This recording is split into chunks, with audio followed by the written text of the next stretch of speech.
Jean-François Clairvoy, bonjour. Nous sommes à la Cité de l'Espace, ici dans une maquette du module Columbus, que vous n'avez pas connu, mais vous avez connu en quelque sorte une sorte d'ancêtre, c'était la station Mir. Alors j'ai connu Columbus au sol, puisque je fais partie des astronautes qui ont testé le module avant qu'ils soient envoyés dans l'espace. Les astronautes sont toujours sollicités pour tester toutes les interfaces, le fonctionnement des systèmes avant qu'on l'envoie dans l'espace. Mais c'est vrai que dans l'espace, je n'ai pas connu Columbus, mais j'ai connu une station spatiale, la fameuse mythique station spatiale russe Mir, qui veut dire paix et monde en russe.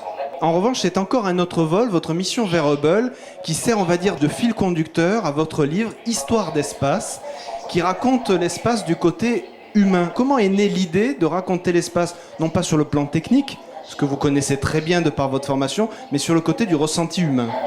Bien, c'est un ami qui travaille au Parlement, Philippe Gaillochet, qui me dit un jour, il y a 2 ans environ, écoute, à force de t'écouter, je pense que tu devrais écrire un livre.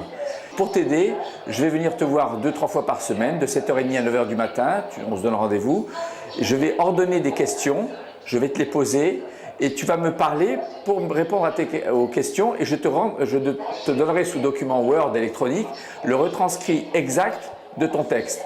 Donc un langage très parlé et après j'ai travaillé beaucoup de temps pour enlever les répétitions, etc. Donc j'avais des fichiers sous forme Word qui était mon vécu. Et je me rends compte que si je l'avais écrit moi-même spontanément seul, il y a plein de choses qui ne seraient pas sorties de mes tripes. Alors qu'en parlant à quelqu'un, j'ai beaucoup tutoyé en lui parlant, etc. Je me suis rendu compte que j'ai raconté une histoire à un ami qui était en face de moi et c'est comme ça que le livre a démarré. Du coup, cet écrit a peut-être gagné en spontanéité.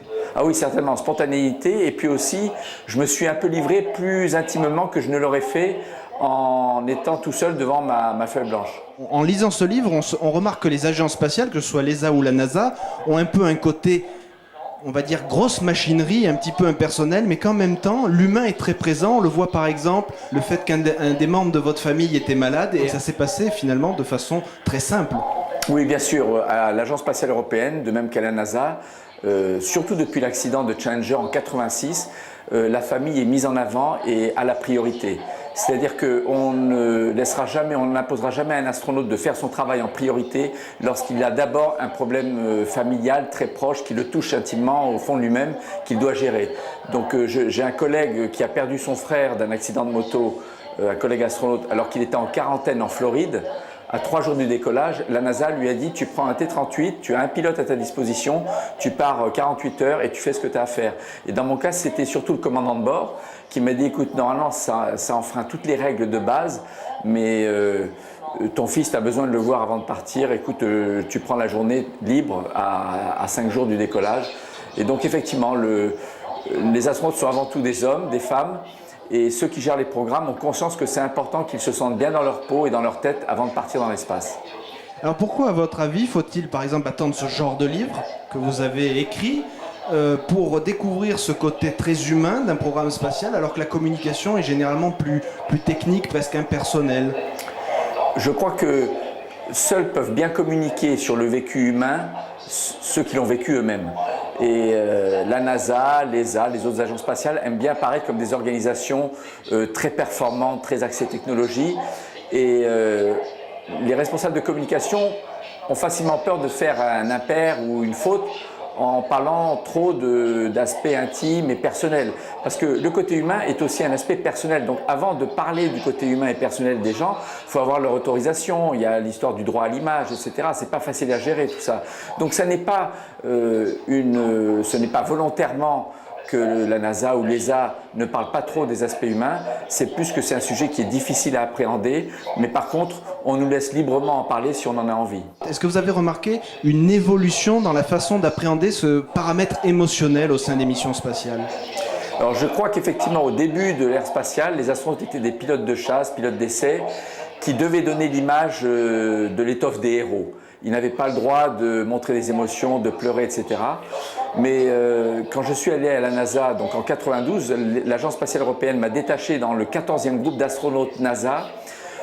Dès la première semaine, on a eu une journée de retraite dans les quartiers de quarantaine qui sont à Houston, où un ancien est venu nous parler. Il n'y avait que nous, les 24 nouveaux astronautes arrivant à la NASA, et un ancien, et il nous a dit qu'il fallait s'attendre à pleurer dans l'espace d'émotion en regardant la Terre.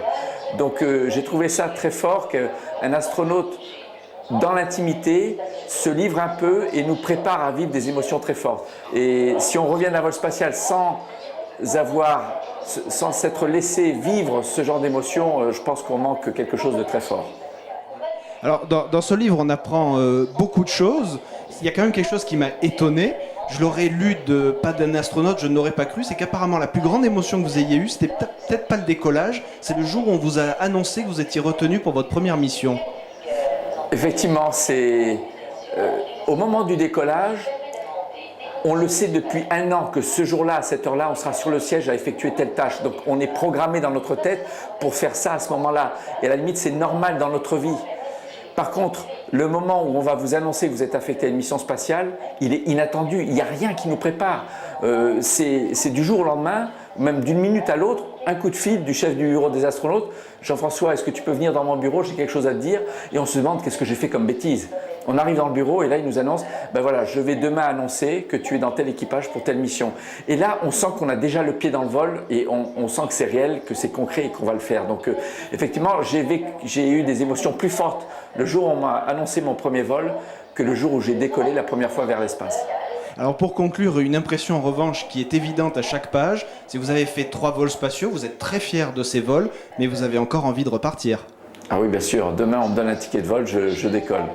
Et pourtant, il faut pouvoir se dire à chaque fois que ce sera peut-être le dernier, parce qu'il y a tellement de facteurs qui peuvent jouer pour ne plus voler après. Mais effectivement, j'ai encore 10 ans devant moi. Et revoir la Terre de haut, c'est vraiment un rêve. Bon, bien sûr, aller sur la Lune ou Mars, demain, on me donne une occasion de partir vers Mars. Bien sûr, il faut que j'en parle avec ma famille, mais c'est tellement immense dans l'histoire de l'humanité que j'aimerais bien en faire partie.